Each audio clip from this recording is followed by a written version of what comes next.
Adam Oumiddoch. I'm sorry if I mispronounced that. That's on me. Once again, our pronunciation department is currently laid off, given some financial strikes we've run into lately.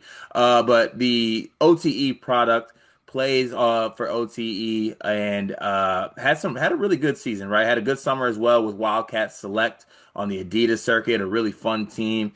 Taylor Kenny was on that team as well as Willie Foster, the Northern Kentucky, one of the best dunkers in the classes on that team. Really fun. Shout out to one of my old high school teammates, Edmond Sumner, who is, I think, the leader of that program, if I'm not mistaken. But Adam O has scheduled a visit to Illinois and St. John's, two schools that, I think have done really well with talent lately.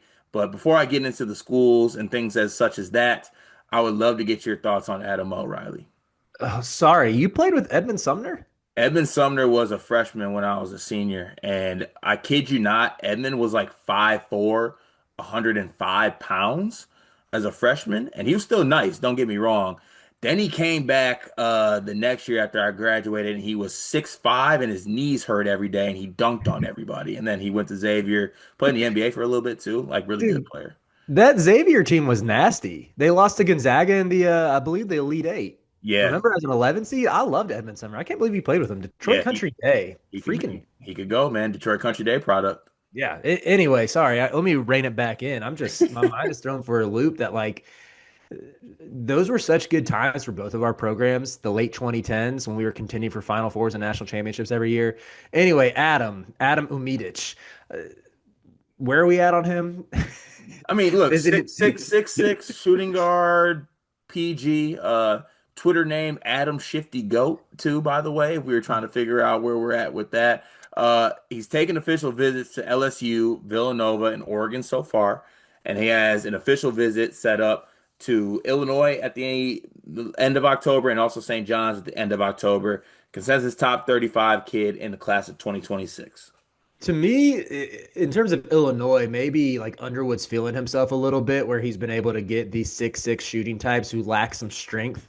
Like he made the most of it with Will Riley. I think Keaton Wagler is next in line where he's like, oh, let me get these skinny kids who have some questions about their ability to get to the rim, who have some questions about their athleticism. Let me see if I can coax some of that point forward ability out of him. And I think, we've heard those rave reviews of Wagler this summer from guys like CJ Moore is that he's more than just a shooter, can play make a little bit. We saw that on display with Will Riley. So in terms of just having that archetype filled before and having seen the that succeed with Riley in particular, and I know we are both Wagler believers, I see why Illinois would target a kid of this ilk. I think for me personally, I'm a little bit out on the OTE experience to where I'm always going to look at those prospects with a grain of salt just because I don't know how serious like the basketball OTE plays. It seems a little bit like those OTE teams are clip farming more than they want to develop. And you even see it when you just see OTE YouTube shorts. It's always with like a POV caption on it or something. Yeah, all of that. And that to me is like where I show my age and I just feel like an old head where I'm ranting about it. But I think it's worth to at least say, okay, maybe temper expectations a little bit. However, he is a bucket getter. He's not the most athletic. He's not the most explosive. He really needs to get stronger. Takes a lot of tough jumpers, but they do go in. And he shot a really high percentage in the grassroots level alongside Tay Kenny this past summer. So I don't think that's nothing. I think he shot close to 40% from three on the Adidas circuit. So Yeah. yeah, there's a lot to like about him. Dion, how's your job going? Beginning of the school year, everything's like a little up and down. One of the biggest issues we've had is we can't find any uniforms for our girls' sports teams. Mm, that's a difficult thing to find a solution for. I know damn well all about that because I got a daughter that just turned 2. She's into sports and she's already outgrowing every little piece of sports apparel she had. Thankfully, I know Clara Kate Creations. Clara Kate Creations was started by a former high school teacher who quit because it wasn't cost effective to send new twins and a 2-year-old to daycare. She found it easier to make girl sports apparel than finding it to buy. And I am so thankful that she exists because if we have an old shirt of Murph's that she's outgrown, we can send it in and she takes that piece of apparel that means something and upcycles it into an outfit that Murphy can now wear as she grows up. She makes great stuff. It's honestly kind of like your fullback's wife, Kyle Juszczyk. Is that how you say it? She does that, but honestly, I think Clara Kate's coming for Mrs. Juszczyk's job. I love that. I'm a big Juice guy. Love his wife.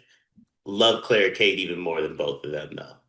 You can send in your own custom ideas and she will come up with a design. She's just the best. Look up Clara Kate Creations on social media, Facebook, Instagram, and more. Yeah, he's a top 35 kid, right? 6'6". I think the frame is definitely a little bit frail at this point. He's not really an athlete. He's a little herky jerky in how he plays. I would constitute him as more of a volume scorer, but also like when he gets going, he can be efficient like he was on the Adidas circuit. Um, he, so I actually watched an OTE game on this one, and I kid you not, I don't know if he got in a stance once during the whole game and attempted. Like he ball washes on the defensive end. But that's kind of evident sometimes with these kids. So that's something that you can fix. But I think he works best as like an off-ball like kind of guy, but I also don't know if he wants to play off-ball. So it makes Mhm. it for an interesting prospect on where he could end up. I guess looking at his list of schools here, I mentioned Oregon being one of the visits that he ended up taking. Also on that list, I believe I think Villanova was on there. And like I said, Illinois and St. John's have visits coming up. Is there any school that sticks out to you in this case?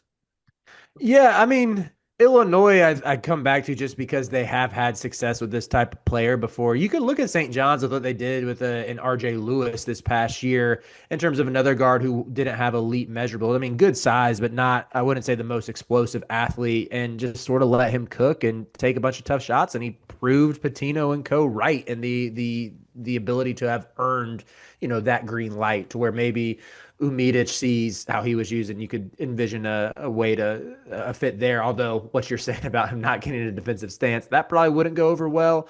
But we're seeing Patino take risks with some of these bucket getting guards like Ian Jackson and Joseph Sannon, who weren't known for their defense. And if that experiment works, maybe it does pan out for him at a school like that. But yeah, I think these most recent two visits, I could at least squint and see a fit for both. Yeah, definitely. And then, like I said, he's wrapped up official visits to LSU, Villanova, and Oregon. Um, It'll be interesting to see kind of how it plays out, what his decision ends up being. Obviously, there still is a long way to go in this one, but I do think Illinois and St. John's are serious contenders for him. It's just be interesting to see what the pitch will be to him and what role he will necessarily get with those teams. But when we have those updates on the channel, we'll make sure that you have them up to date. As always, be sure to tap in.